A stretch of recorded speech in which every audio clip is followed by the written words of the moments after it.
Welcome to Badgehurst Training. This series is part of our Animal Care series.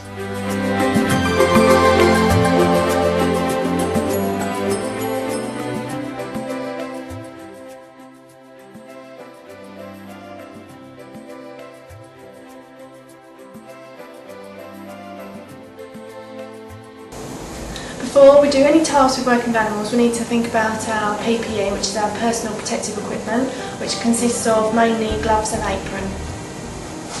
So let's put these on. Okay. Covers the front of your body and then just tie at the back. And we'll have our gloves.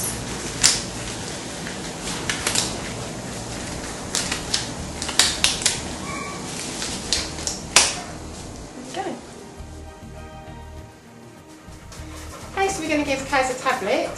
This tablet has been prescribed by her vet, so it's very important that any medication you give to an animal has been prescribed by a vet and a surgeon to start with. And this is actually a worming tablet, so that's why she's having this. What we need to do first of all is if I ask Louise just to restrain her properly so that she can't lift her front feet up in case she paws at me. She's very good, but some dogs would be less well behaved. Kaz, she's a good girl. I'm just going to lift her lips up like that and just put my fingers behind her canines. It's important that they're there so that she can't actually bite me then, even if she wants to. Use my middle finger to open her mouth. Pop it as far down her throat as you can. Very long mouth. Good girl. Just a tiny bit of that she hasn't got. Now we're going to demonstrate how to give a tablet to a cat using a pill popper. This basically is a little device which aids in helping to give tablets. Basically all you do is you pop the tablet in the end and that holds it in between the two little teeth for you, and then you kind of hold it, you put your thumb through the plunger part and then this part is used to help grip. Medical inquiry on line 1. All you do is using your left hand, open the cat's mouth, and your forefinger with your thumb, push the cat's mouth open. Good boy. And then you just pop that into the back of the mouth, push the plunger. Good boy. And hopefully they swallow. Okay. Make sure they're swallowed. Oh, well done. Good boy. Good boy. So while you're restraining a cat to have a tablet, it's important you get control of their body and their front legs, because the person who's giving them the tablet will control their head. So you just put your hands over their elbows here, and then just use your body behind them, not to put any body weight on them, but just as a restraint, just put it there so they can't back up and shoot off the table backwards. Okay, now I'm going to demonstrate how to apply flea treatment to a cat. Basically what you do is you need to push down the lid to break the seal on the pipette. You lift the lid off. And this goes in between the shoulder blades. You need to part the fur so it applies directly onto the skin. Good boy. Pop that onto the skin, give it a good squeeze so it all comes out onto the skin. And then you can cover it back over.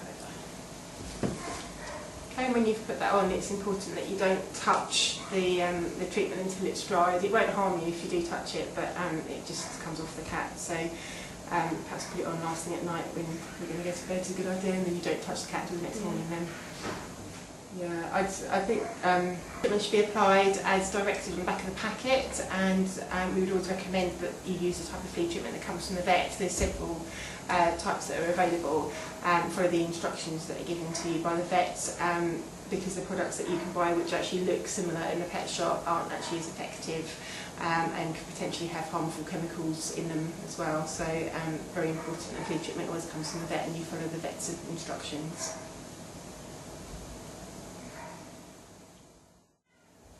I'm going to demonstrate how to give a rabbit a tablet.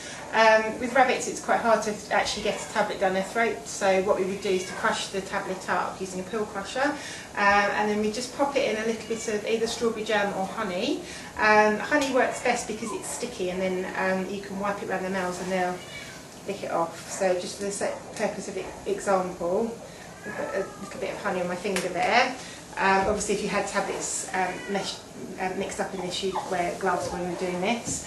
And then she'll like this, we just pop it on her nose. Once she realises it's honey, there you go, yeah. She'll just lick it off her finger. If it's got nasty tasting medication in it, you can actually be a bit firmer and actually just wipe it. Good girl, that's it, good girl. You can just wipe it around the whiskers and around the side of her mouth. And she'll just sit there quietly licking that off because the honey tastes nice and it's quite sticky, so it's not going to fall off on its own. Good girlie. Yeah, you're a good girl. Oh, alright. It's alright, sweetie. There you go, pumpkin.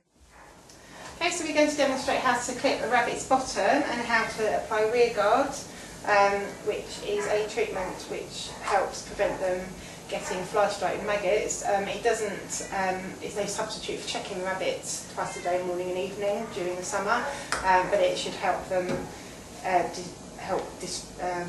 detract the flies from laying eggs. Okay, so very quietly with the clippers, we're just going to trim this area around the anus. Just hold the clippers parallel to the skin rather than actually pushing them down. So just clip along the sides there. And this will also help keep the rabbit cool in the summer. Good girl. Good girlie. Try and get that bit off.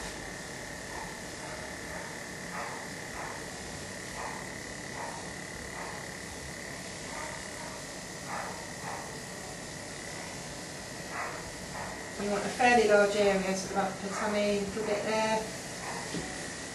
Doesn't matter if it's right down to the skin, but just sort of get the bulk of the hair off. That's a good girl. There you go. Still in there. And any little bits that are knotted, you can very carefully just scissor them off. Rabbit skin is very delicate, so it's important that you don't pull on it at all because it can actually just rip just under the force of being pulled if they've got knotted hair.